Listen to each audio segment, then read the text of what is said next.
Welcome to my channel tasty cook at home. Hi दोस्तों, आज मैं फिर से तरबूज के छिलके से बनने वाली एक और नई रेसिपी लेकर हाजिर हूँ।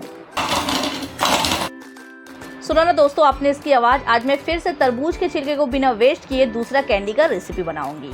आज जो मैं कैंडी बनाऊंगी ना, यकीनन हैरान कर देंगे आपको। वीडियो देखने के बाद आप आज के बाद तरबूज के छिलके को बिल्कुल भी नहीं फेंकेंगे। तरबूज के छिलके में इतने ज़्यादा फायदे होते हैं ना, सेहत के हिसाब से इतनी बेहतरीन चीज़ है। इसमें विटामिन ए और सी पाए जाते हैं और जब आप इसे इस्तेमाल करोगे तो आपका ब्लड प्रेशर भी हाई नहीं होगा। तरबूज के छिलके से बनने वाली और भी रेसिपी है, अगर आप कहोगे तो मैं आप लोगों के साथ शेयर करूंगी। तो गाइस, अगर आपको मेरी ये तरबूज के छिलके की रेसिपी पसंद आती है तो प्लीज़ मेरे वीडियो को लाइक और सब्सक्राइब कीजिएगा। तो चलिए इसे बनाना स्टार्ट करते हैं। तो चलिए तरबूज के छिलके से एक और नई तरीके की कैंडी बनाना स्टार्ट करते हैं, जिसके लिए आपको तरबूज के छिलके लगेगी। देखिए, मैं जो इस कैंडी को बनाने जा रही हूँ, इसके लिए आपको तरबूज का छिलका थोड़ा मोटा देखकर लेनी है। यानी कि जब आपके घर में मोटा वाला तरबूज का छिलका आएगा ना, तभी आपको ये रेसिपी बनानी है। तो देखिए, मैंने मोटा वाला छिलका ले ली है। अब आपको क्या करनी है, इसे पहले अच्छे तरीके से धो लेनी है। मैंने इसे पहले ही धोकर ले ली। अब आपको क्या करनी है, इसके पीछे वाले स्किन को निकाल लेनी है।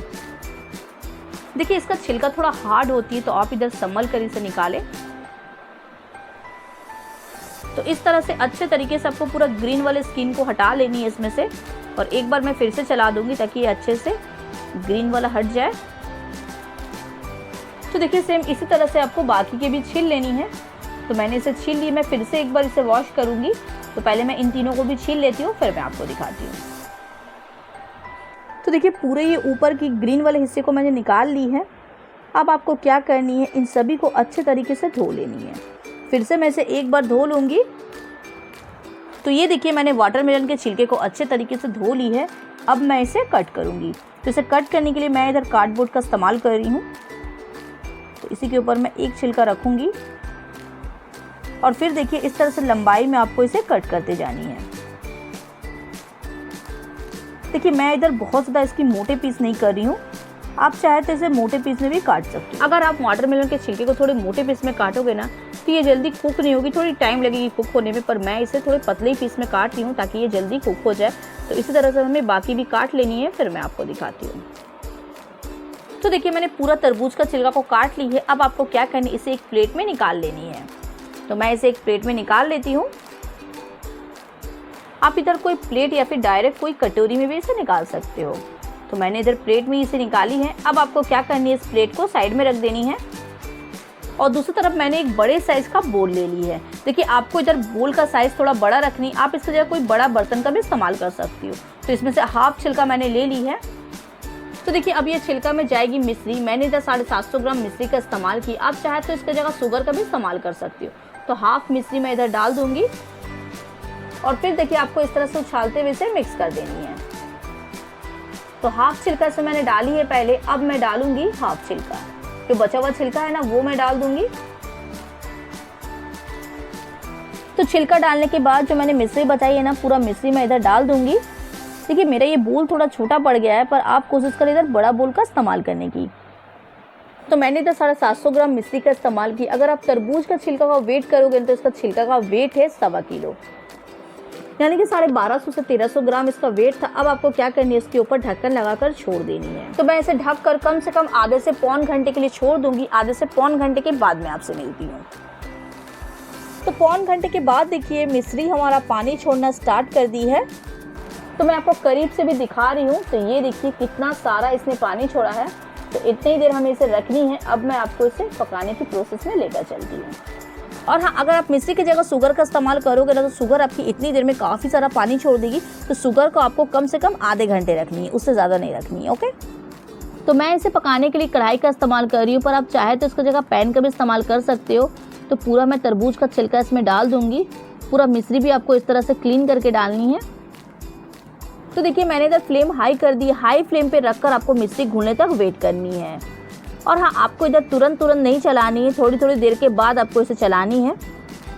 आपको पता है, ये कैंडी सिर्फ 2 चीज़ों से बनती है और बहुत ही जल्दी बनकर तैयार हो जाती है।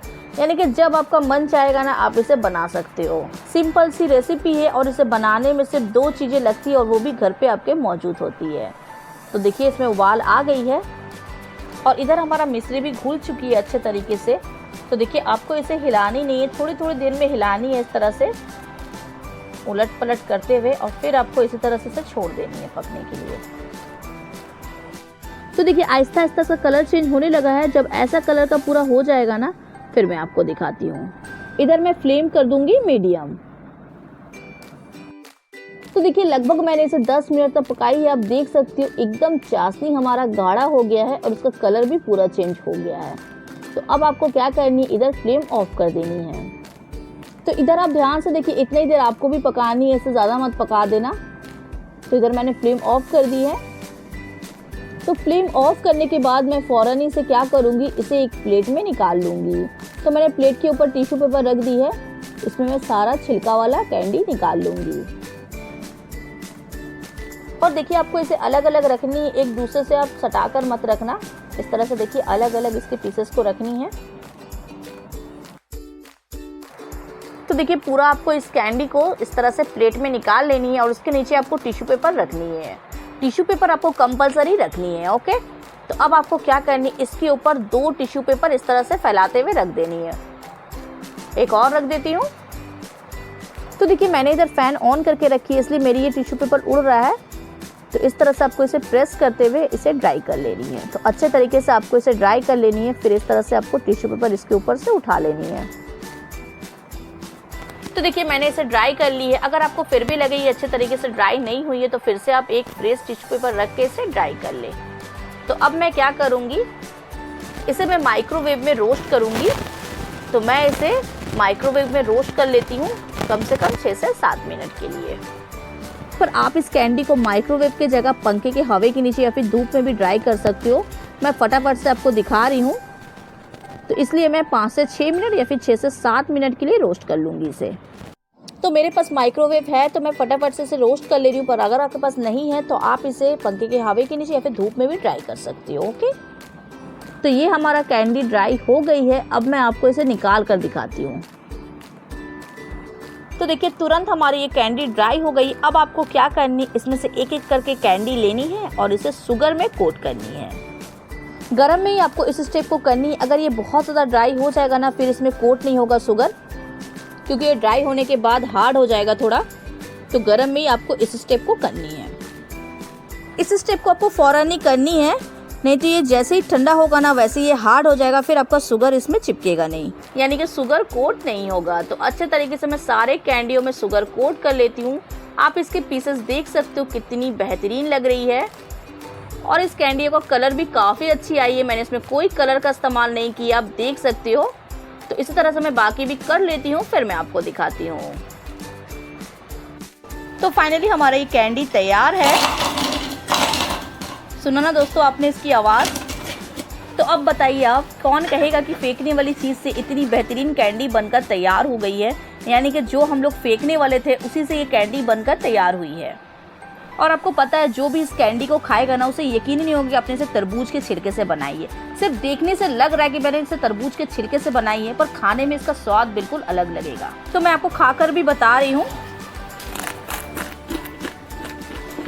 एकदम कैंडी जैसा इसका स्वाद है और इसे खाने से आवाज़ भी बिल्कुल वैसे ही आ रहा है ना। तो दोस्तों अगर आपको मेरी ये वाटरमेलन की छिलके की दूसरे वाले कैंडी की रेसिपी पसंद आई है तो प्लीज़ मेरे वीडियो को लाइक कीजिएगा, उसके साथ ही चैनल को सब्सक्राइब कीजिएगा और ज़्यादा से ज़्यादा मुझे सपोर्ट कीजिएगा। फिर मिलती हूँ अपनी एक और नई रेसिपी के साथ, तब तक के लिए बाय।